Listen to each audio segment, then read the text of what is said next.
Tipu pengurusan sertifikat, kades dan pengacara gadungan di Lamongan ditahan.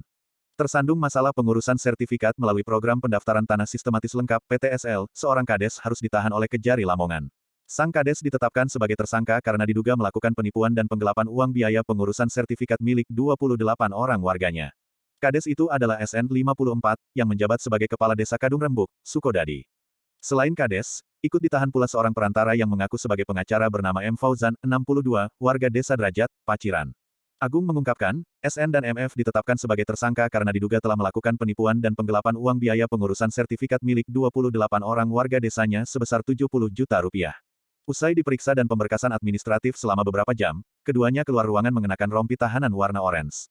Agung menerangkan, masyarakat ingin mengurus sertifikat ini difasilitasi oleh tersangka, MF yang mengaku sebagai pengacara dan dibantu kades. Warga, menurut Agung, mengajukan sejak tahun 2020 di mana masing-masing pemohon dibebani biaya sebesar 2,5 juta rupiah. Hanya saja, hingga kasus dilimpahkan ke kejaksaan, sertifikat yang dijanjikan MF tersebut tidak pernah selesai sehingga masyarakat merasa ditipu. Penasihat hukum tersangka SN, Muhammad Ridwan mengatakan, kliennya tidak menikmati uang sedikitpun dari warganya tersebut. Pasalnya, uang sebesar 70 juta rupiah itu diberikan kepada tersangka MF sebagai orang yang sanggup menguruskan sertifikat yang diajukan warganya.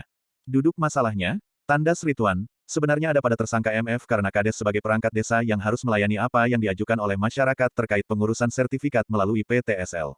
Terkait nasib kliennya, Ridwan mengaku akan mengambil sejumlah langkah hukum untuk membela sang kades. Langkah hukum tersebut diantaranya adalah akan mengajukan penangguhan penahanan terhadap kliennya.